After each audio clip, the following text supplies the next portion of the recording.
Fala rapaziada, começando mais um episódio de Onde a Coruja Dorme FC e hoje para falar um pouquinho melhor a respeito da vitória do Palmeiras por 1-0 contra o Internacional. É um jogo importantíssimo na minha visão porque creio que o Internacional também seja um dos postulantes ao título, né? Porque é um time extremamente qualificado, mostrou isso uma vez que foi campeão gaúcho e tem um treinador também extremamente competente, que é o Roger Machado. O Roger Machado ele vem de bons trabalhos, né? Ele é sempre bastante competente.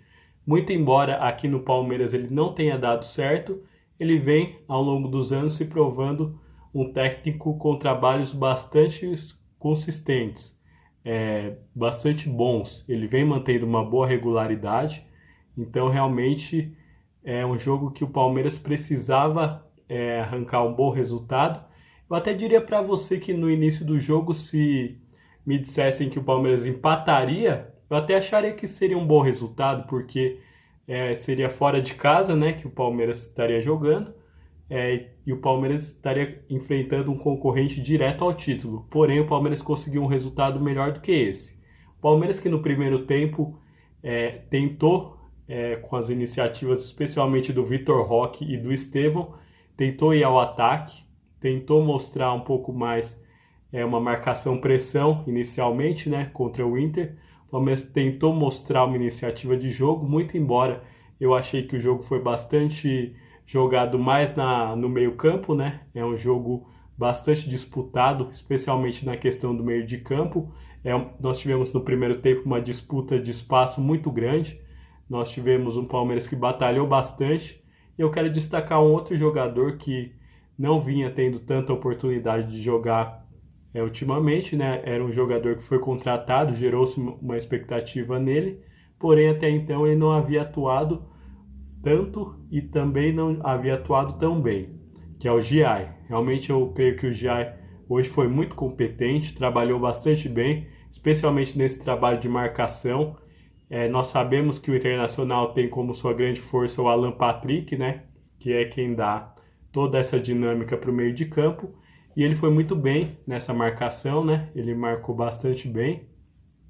Ele encurtou os espaços.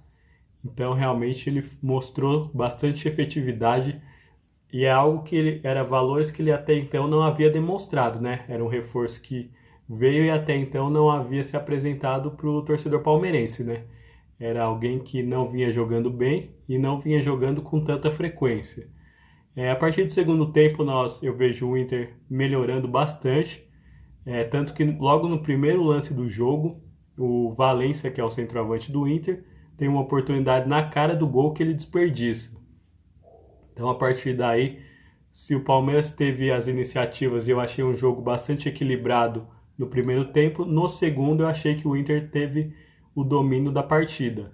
Porém, o Palmeiras foi mais eficaz, porque depois de uma jogada que o Richard Rios ele consegue um lance muito bom, uma roubada de bola, ele vai lá e consegue cruzar, também mostra bastante visão de jogo e ele consegue achar o Facundo Torres livre, só para fazer o gol e para empurrar para a rede. Realmente o Facundo Torres que não aparece tanto para o torcedor, mas creio eu que ele cumpre uma função tática bastante importante para o Abel. O Abel gosta bastante do jogador, tanto que ele é um titular absoluto da posição, né? Ele se firmou, conseguiu essa titularidade e creio que ele cumpre essa função também que o Abel gosta bastante, que é essa função de versatilidade, né? Uma vez que ele volta para marcar, ele compõe o ataque e ainda chega para marcar gols. Então é um jogador que caiu nas graças do Abel Ferreira, muito embora ele não apareça tanto para a torcida, taticamente ele cumpre uma função bastante importante e bastante fundamental para esse esquema tático que o Abel Ferreira gosta de fazer.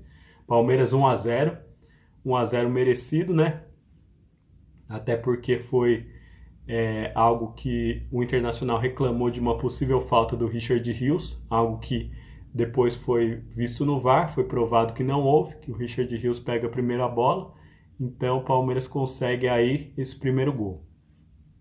A partir daí, o Internacional ele vem ainda mais para cima do Palmeiras. Coloca outro centroavante, o Borré, né, que é da seleção colombiana.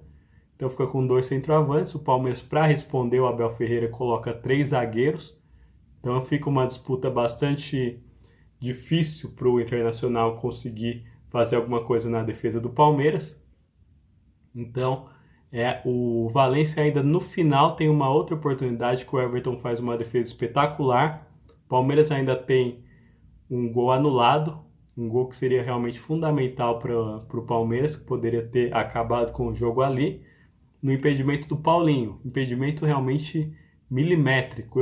Confesso que mesmo depois de ter visto a marcação do VAR, ter visto toda a análise da câmera do VAR, do traçar das linhas, eu ainda estou em dúvida, para ser bem sincero. Que foi um impedimento muito milimétrico e visualmente, quando eu olhei o replay, eu falei, ele vai confirmar o gol. Mas depois e foi até rápido a análise, o que até surpreendeu um pouco, que costuma demorar bastante as análises aqui no VAR do Brasil. Então, realmente, eles analisaram e viram o impedimento do Paulinho. Algo que a gente tem que aceitar, né? Uma vez que foi traçado as linhas, porém, visualmente fica difícil da gente acreditar. Porém, de toda forma, eles traçaram as linhas e foi anulado o gol. O gol que seria bastante importante para o menino Alan. Então, realmente, o Palmeiras ainda toma mais um sufoco, mais algumas bolas lá, né? Porque o árbitro, na minha visão, até deu um acréscimo excessivo. Ele deu 7 minutos, o jogo, na minha visão, não pedia isso. Para mim era um jogo para 4 ou 5 minutos de acréscimo no máximo, porém, não foi o que ocorreu. O árbitro deu 7 e ainda acrescentou mais um por causa do lance da análise do gol que estava impedido do Alan. Mas ao final de tudo isso, o Palmeiras consegue a vitória, consegue esses pontos importantíssimos. Um jogo também importantíssimo, né? Onde o Palmeiras ele é considerado um jogo de 6 pontos, né? Que a gente chama, uma vez que você tira 3 pontos de um outro candidato ao título e você ganha esses 3 pontos. Então o Palmeiras abre uma boa distância do Internacional, que é um candidato ao título, e também consegue nesse momento, quando eu estou gravando esse vídeo, ainda não terminou o jogo de Flamengo e Juventude, então nesse momento o Palmeiras é o líder do Campeonato Brasileiro. A partir de amanhã nós podemos fazer até a atualização, caso o Palmeiras não seja mais o líder, né? Porque nós estamos na dependência desse resultado do Flamengo, mas de qualquer forma o Palmeiras está no bolo da questão da elite do campeonato, né? Dos líderes. O Palmeiras está brigando na parte de cima, né? Como era de se esperar. E é um time que vem realmente bastante forte para tentar esse título brasileiro. Agora eu quero saber um pouquinho mais de você. O que você achou do jogo? Fala para mim nos comentários, pode ser? Um abraço. Tchau, tchau.